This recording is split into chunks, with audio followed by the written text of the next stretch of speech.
Hi, good morning, grade 12, Computer Applications Technology. I'm Mr. Engelbrecht, and I'm going to teach you Computer Applications Technology for today. Okay, so our topic is Siri and Internet Connection Services. Not. Okay, it's been crossed out. And instead today, we're just going to do Word. Okay, so what's happening here? I'm trying to organize something, and it's going to take us one more day to go through this particular part of the syllabus. So please be back on Monday. Please be here 9 o'clock, because I promise it's going to be a bumper. But things are not always working out as sometimes we want. So for today, I decided we're going to start with Word, because this is something I've been neglecting up to now. So for today, I do apologize. We're not going to do Theory, Internet and Connection Services, but we're going to do Word, and come back Monday for that class, because it promises to be a very good class on that particular day. Right, okay, so let's get right into it. Let's see. Good morning, Lesedi, Tiashika. Good morning to you, Carl. Good morning to you, Cameron, Emma, Yanku, Lauren, Kabi. Good morning to all of you. I hope you've got a very good morning today. It's going to be a bumper of a day again, being that we're on the waves teaching. So Anita, welcome to you as well. Let's get going. Let's get into it. Right. So like I said, we're changing things slightly around, because on Monday I'm going to have a different type of class with you, hopefully. But for today, we're just going to do Word. Okay, so what are we going to do in Word today? We're going to do track changes. We're going to do some of the advanced stuff that we're doing. So we're going to do track changes. We're going to do bookmarking, hyperlinks, cross-referencing, and page breaks. Right. So let's dive into it, and let's go and start with track changes. Okay. So under track changes, you kind of need to know the following. You kind of need to know accept and reject from other authors. You kind of need to know where to find track changes, which is in the review tab. Then you need to go and be able to do some advanced things in track changes. And then lastly, you should be able to restrict editing to certain parts of the document. That is very important, that you're able to do that. Right, so let's go to an example. So here we've got, oh, that's bookmarks. Let's just go one back, and let's go to a Word example. Let me just find Word. All right, so I've opened up this document. Let's just make it bigger so everyone can see better. So I've opened up this Word document, and make sure this end of paragraph marker is switched on. And hang on, something appears here on the left side. I wonder what that is. Interesting. So let's click that. That wasn't there before. So if I go hover above it, it says there, hide track changes. Let's click it and see what happens. Okay, now it's becoming red, and some of the wording disappeared. Let's go back here.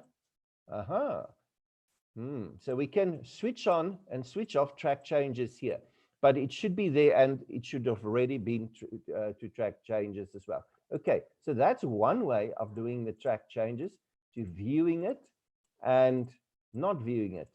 Right, so that's one way of doing it. So let's just quickly get back to our PowerPoint here. So where are we going to find it? We're going to find it there in the review tab. So if we go to the review tab, so that's the second way. Remember, I said there's about always 7 ways to do the same thing in Office. So the second one is track changes. So now it's kind of switched off, switched on, switched off, switched on. But they don't really give you that one. With the switch on, it can have no markup, or just the simple parts, or show all of it, or show nothing. Right, with the track changes. Let's switch it on, and let's switch it back to all markup. So this is 2 ways of getting to the markup. Okay, so that's for you to be able to review it. Okay, the second thing is, with this, goes a review pane. And you can put the review pane vertical. I kind of like to put my review pane on this side. Let me just, I've got a dual monitor, so sometimes it kind of works, sometimes it doesn't want to click in. Okay, so now I clicked in at the top. So we can put it at the top, we can put it at the bottom, we can put it at the left, and there we go, there it clicked in on the right side. Okay, so that's kind of where I usually put mine. So there's 11 revisions that we need to do here. And what we can do now, we can do each one separately, because here's two other buttons as well. We can accept this one and move to the next one, or we can accept this change, or we can accept everything in the document as is. It's up to you. Or we can go to each one separately to accept or reject, previous or next. So there it goes. Let's go to the next one. There it's back to the first one. Go to the next one, go to the next one. There's the third one. So it's up to you how you want to do this.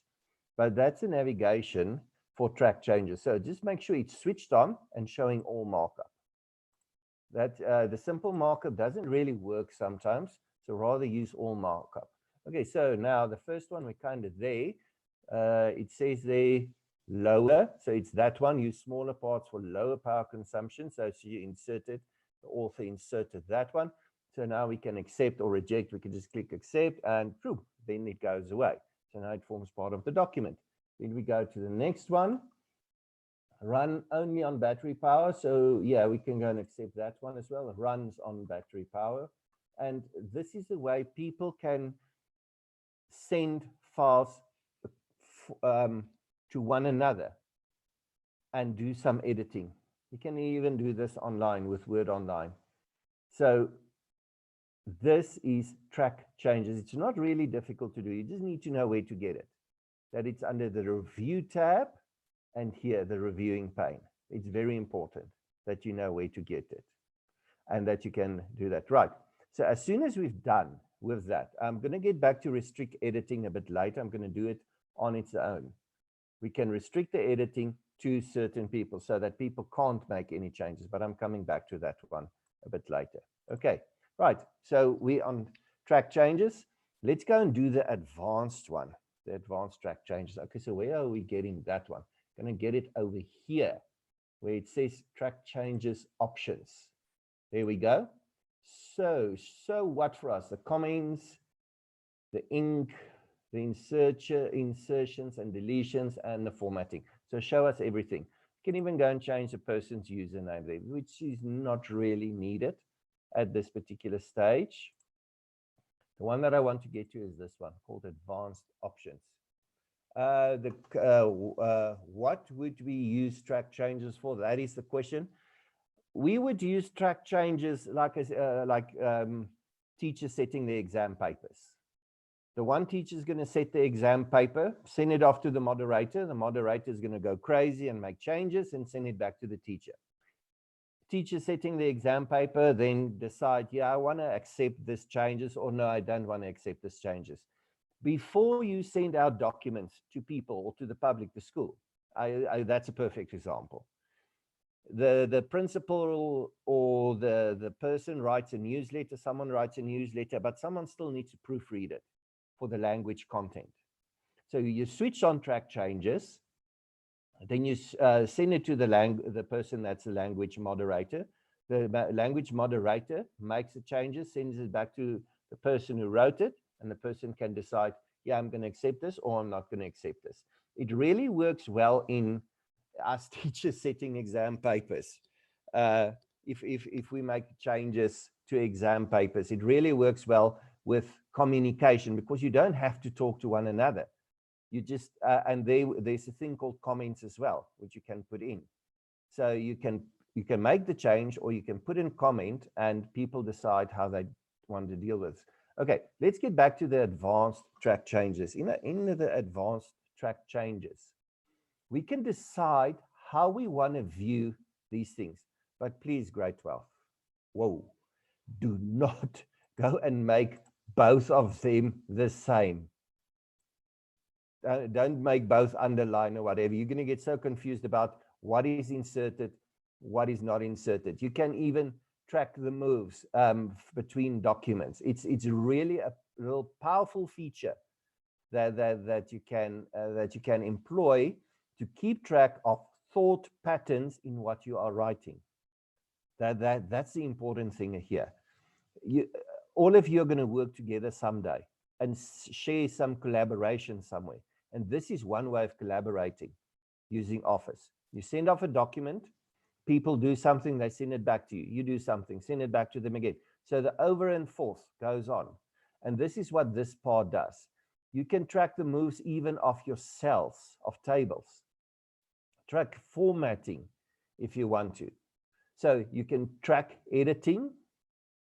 You can track cells or tables, and you can track formatting, which is very important for people in presenting documents correctly.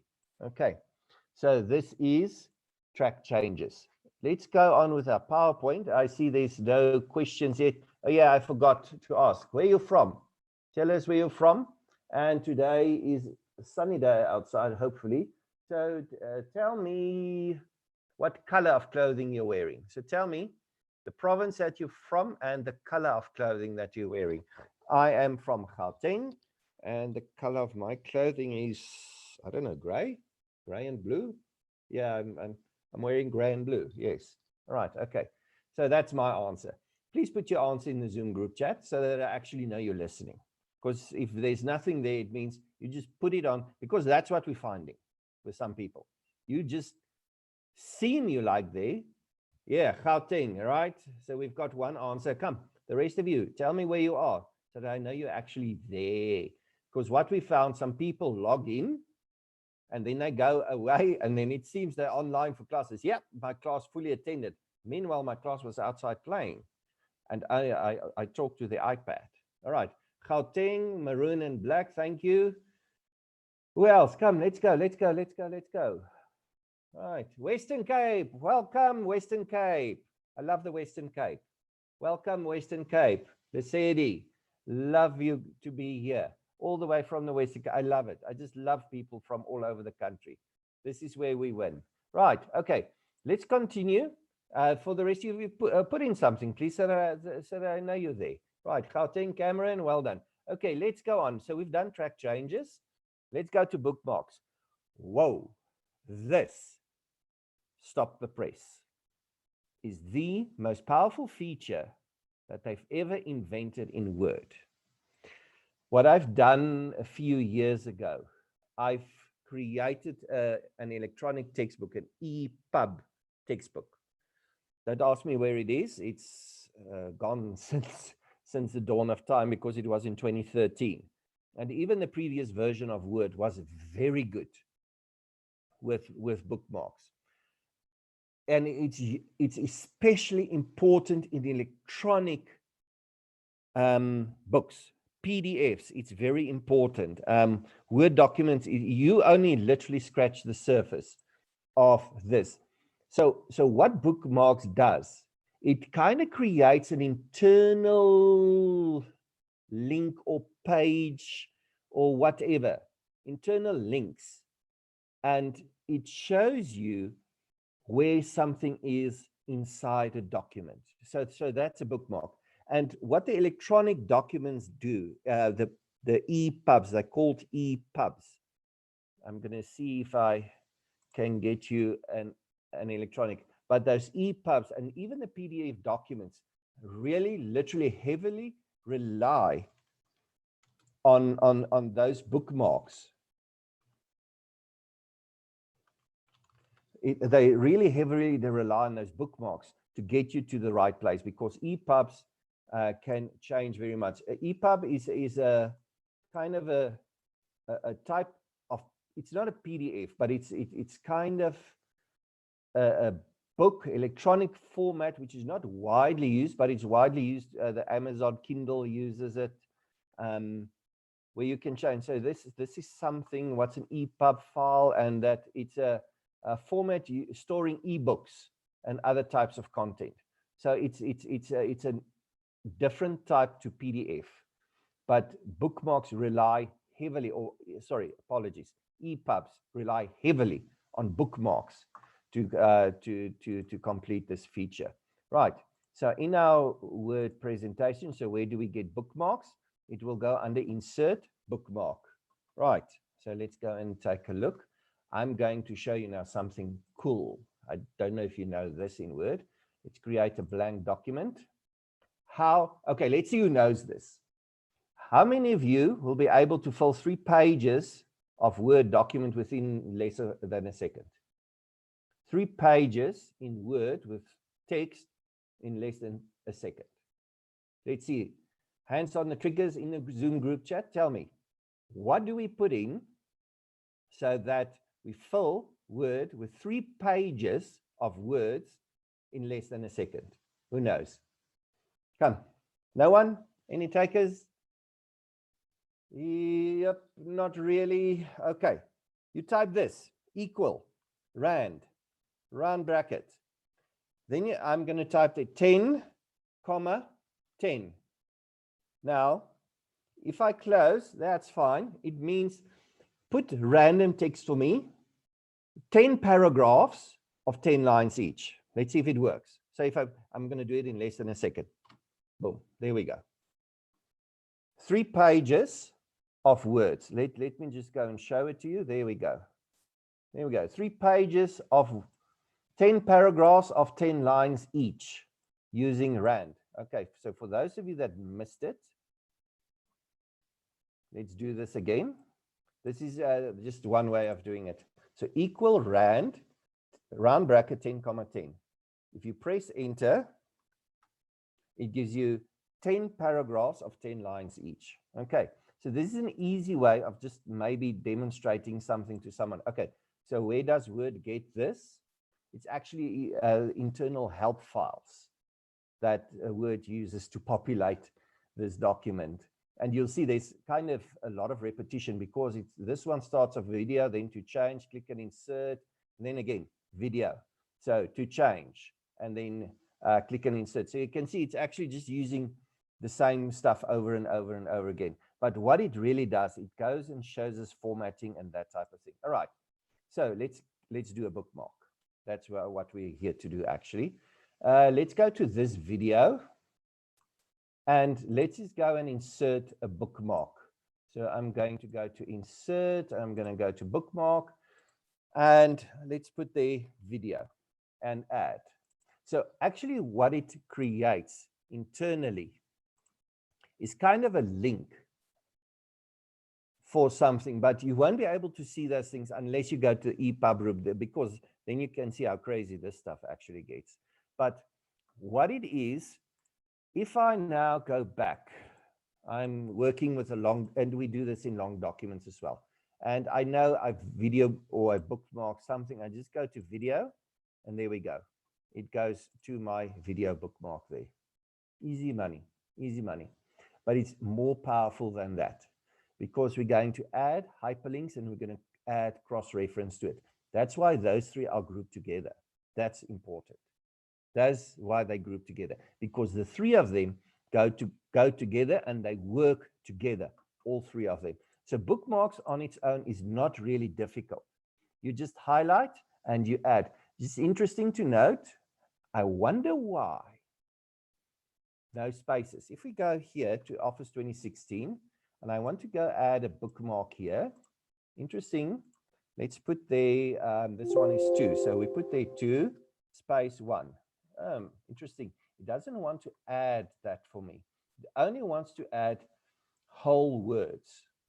It has something to do with the linking. If you go behind the scenes, to be honest with you, if you go behind the scenes with all 3 of these things, it's kind of the same as HTML. I kid you not, I'll show you another class where you can break up the PowerPoint, the Excel file, the Word file. You just change the extension to zip, unzip it, and you'll see that all of this is nothing but some form of HTML. So all of this is some form of HTML at the end of the day. Right. Okay, but that's just something beside the point. Okay, so bookmarks. Bookmarks are not really that difficult, but they go together with other things. That's why those three are together. Right. So hyperlinks goes with bookmarks. We can do two types of hyperlinks here.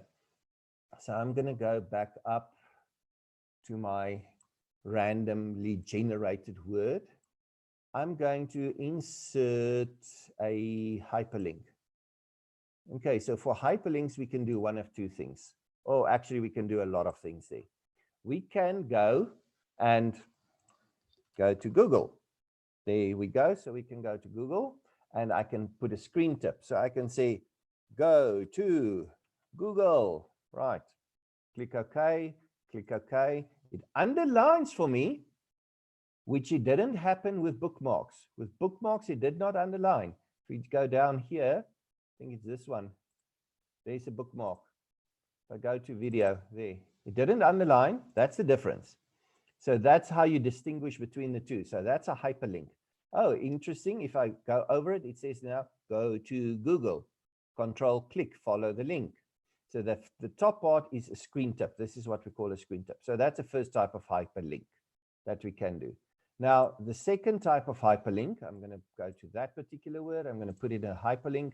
We can go maybe and put it in another file on the folder, and that just make sure that we do the following. Okay, so this one hasn't been saved yet or nothing. So that's why it's showing just my documents folder. Let's go to the lockdown, STEM lockdown there. We're in week 6.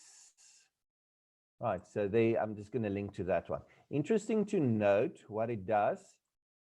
The hyperlink is literally what we call an absolute reference. Okay, because it gives us an absolute path. That's the important thing. It says there, hard code to see users, admin, documents, STEM lockdown, and so forth. Okay, so that is versus a relative one. If we save in the same folder, then we can delete that, then you can, and then it will find it. So that's a relative link. And the same goes for HTML. Same goes for if you do coding in programming and that type of thing.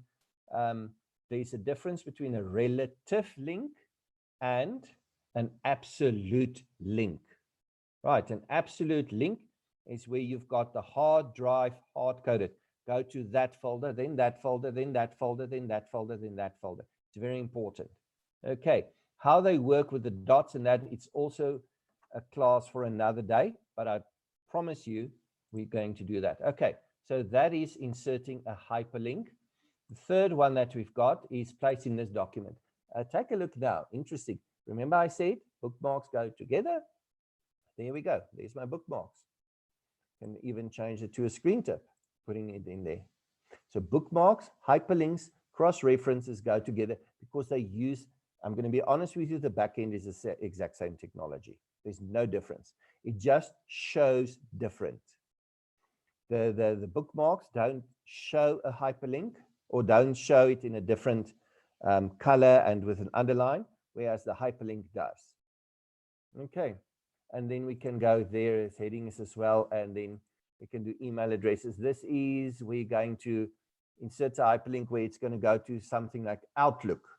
And it's going to create a new message and so forth. We don't really go with that one because it kind of works with Outlook or your default, default mail client or whatever. Right, okay. Any questions? Everyone happy? This is not difficult stuff, but the behind it can get difficult if you really don't know what it's all about. And this is all about linking.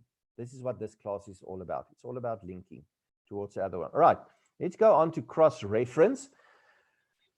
Cross-reference is something that you're going to use inside and where there's similar stuff. So something like this. Okay. So we've got here video, and then we've got here, down here, video again. So maybe cross-reference this one with this one here, something like that. So I'm going to just highlight that word. and then I'm going to put in a cross-reference. Interesting again here with the drop down. You need to have or need to know different types. This heading is, there's nothing there, but let me go and show you something. Let's go back to this video here, and let's go and make that heading 1. Okay.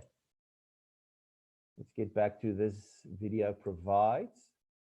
I'm going to insert a cross-reference heading. Why is my heading not there? It's most likely because I did not save it yet. Bookmark, it shows my bookmarks, but it doesn't show my heading. Let's just go and see why it's not showing my heading. Let's just go and put it somewhere. Stem lockdown. I'm looking for that one. There we go. I'm doing Monday's class now because on Monday I'm going to do something else. Right. Okay, so let's see now if it's going to insert my cross-reference now. Bookmark. Heading, still nothing there. I'm not sure. Heading number. No, I'm not sure why it's not showing the heading. It's supposed to show the heading there because it's saved as a type of heading. Okay, but let's go to the bookmarks. Maybe someone can tell me what I'm doing wrong with the heading, because I'm not sure what I'm doing wrong with the heading. Okay, but go to the bookmark. If you inserted bookmarks, footnotes, endnotes, whatever, it will tell you what there is. Okay, so bookmark, and I want to go to video and close. So what it gives me again kind of a link, but it repeats that part at the bottom that I made a bookmark. That's the difference. So again, I've got the video. Can you see what a cross-reference does? So I can maybe put this in a bracket to show. Control, go to the other part of the video, which is a bookmark. So it actually insert, and that's the difference between the three. There, that's the difference. Bookmark shows you the word just as is. Hyperlink shows you the word in another color and underline it. Cross-reference shows the word as is. That's the difference. They all do the same thing, but they just show it in a different manner. That's the important thing. Is the same. Okay, so the question is, it's not because your heading is the same word you made a bookmark on. I don't think so, but let's maybe try that. It says, so the question is, your heading is the same word you made the bookmark on. Can be. Let's try something else. Let's try provides and make that a heading. So we go to, let's make that a heading 2, save it. Let's go back here and going insert cross-reference heading. Nope, still nope. So that's also not it. I'm not sure. No, I don't know. That's one of those mysteries in life. Okay, I'll go and sort that out and come back to you guys on that one. Okay, let's go on. Cross-reference. Make sure here, bookmark, footnote, endnote. It must be classified as that. Right, and then insert your reference to. Next one, page breaks. Oh, I love this. I love this. We've got, it's past. It's past. Let's go. Let's go. That's why I did this. Let's go and quickly do page breaks. But page breaks with reference to the paragraphs. Listen to me very carefully. It's that one there and that one there. It's not this one. It's not this one. There, if we want to insert a page break, we insert page break, or layout break, page break. That's not the same thing, and it's not going to show. What I'm talking about is page breaks with respect to Word documents, with respect to the paragraphs. Okay, so let's go and take a look here. I'm going to make this smaller so you can see better what I'm talking about. So here we've got a paragraph. And interesting to note, let's do this. Let's do this first one, window or orphan control. Now what this particular one does, It tells you that the paragraph itself, at the top of the paragraph or at the bottom of the paragraph, and if there's a page in between, if the one part of the paragraph is at the top, one other part of the paragraph is at the bottom, or something like that, then keep at least 2 lines on the other page. That's what it means. Okay, so let's take a look. So I click OK, and this by default. So which means in this paragraph, there will always be 2 lines on the one page. So if I move this, interesting. So now the paragraph moved to the other side. If I decrease it slightly, let's see, there it goes slightly. There we go. There's always 2 lines on the next page. So that's what Windows Orphan Control means. Okay, so let's take it away. Okay, let's move it now. Go slightly, ever so slightly. Let's see if we can get it to one, almost. Nope. Nope. Nope. It's not going to give us that, but that's what Windows Orphan Control does. We won't be able to see it properly, but that paragraph should have maybe just 1 line there at the bottom. Let's make this that. Let's move this back a bit. Let's see if we can get this paragraph. There we go. There we go. There we go. There's just one word, just one word. Whereas if we switch on Windows Orphan Control here, switch it on, there it goes back to 2. So that's what Windows Orphan Control does. And it's on by default. So it just looks better because some people can think, add your text box dot or something like that. So it's just a nice feature in Word. Okay, next one is keep with text. So if we're going to go here and go back, keep with, keep with next. So what it means, it prevents one paragraph being separated from the text, which means the paragraph will always remain together with the following paragraph on the next page, apparently. Let's go and test that. Okay, so I'm going to switch off Windows Orphan. Let's first just select 2 paragraphs. So we've got, let's use these 2 paragraphs here. Okay, so there's our 2 paragraphs. I'm going to go to paragraph, keep with next. Okay, there we go. Interesting. The Windows Orphan Control is switched off with this particular one. So it can, now let's go and move that. If we move that, those 2 paragraphs still keep together, but now let's go and make it smaller because to move the paragraph. Interesting. Oh, interesting. What happened there? If we move it in, let's move it. Those 2 paragraphs will always stick together. Let's try to insert. I hope it's not going to work. Page break. Okay, that's a manual page break we put in.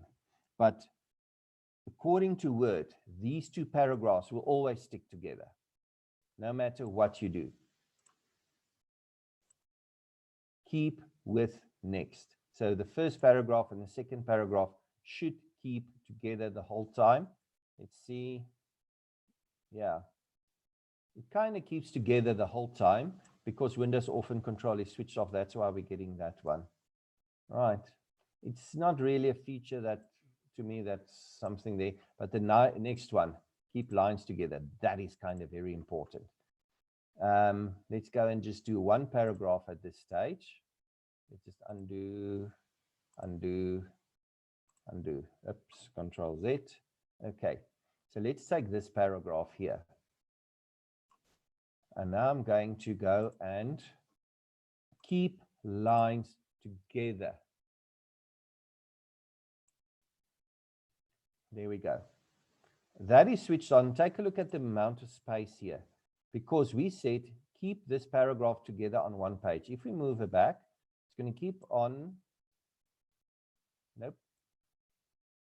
Am I doing something wrong here? Just highlight again, paragraph. Oh, that's why. Keep lines together. There. Right, there we go. Keep lines together. If we make it a bit bigger, do you see? It creates a space there, which it's not going to fill unless we can put the whole paragraph there. There we go. It's either the whole paragraph or nothing. That's the difference with keep lines together. This one, keep lines together. Right. And the last one, page break before. So if I go stand at the paragraph and I go put the page break before, it means it's literally going to insert a page break. But the thing is important, grade 12, it doesn't show the page break. So be aware of that. That is kind of the tricky part there, that you're not able to see the page break with this one. And it's specific to the paragraphs. It's got nothing to do with the normal page breaks or the normal column breaks or anything. This has to do with paragraph. The only place you're going to find it is there and there. Page break before. And you won't be able to see the page break. The only way you'll be able to see the page break is when you're on the paragraph, you go to paragraph there. Where did we do the page break? On the other one. Yeah, sorry, that's where we did the page break. Go to paragraph, make sure you're on the paragraph, page break before, and take it off. So this is kind of a sneaky question they can ask you for that particular one. Right, we have 4 minutes left. Let's just quickly, we're almost done. Are we almost done? So that's indents and spacing. Okay, so it tells us just the windows off and control. There's always more than one line of a paragraph in Word on a page. If the paragraph goes over the page, keep with text prevents one paragraph from being separated from the other paragraph. Keeps all the lines together of the paragraph on the page. Remember, what is this again? What's this again? It's different from the rest. It's paragraphs. It's paragraphs there at the top. Paragraph. That's what it says. That's why it's different. Okay. And then page break before. That's what we've done. Okay. So what's the takeaway today? Know the formatting around the paragraphs. Know that these three together, hence the reason why in Word they put them there together, because they actually work on the similar technology. Right. It just each one shows it kind of different. And then Monday, Monday is going to have that class irrespective or whatever. Tuesday. So this is for Tuesday. We're going to kind of do a mail merge. Right. So next class is on Tuesday for Word. On Monday, we're going to go back and do the class that we should have done today, which is actually Thursday, not Friday. Right, apologies. For more information, contact me at engelbrecht@highselspark.school.za. Also follow us on social media and Africa Teen Gigs and Lockdown eSchool. Right, grade 12s, that's for me for today. I would like to thank you for being here. And I see you on Monday again, and hopefully I'll have something good in store for you on Monday. So please tell your friends to come Monday. If not, I'll just show you what I've got. But other than that, we might be going somewhere. But thank you very much for this, and enjoy the rest of your day.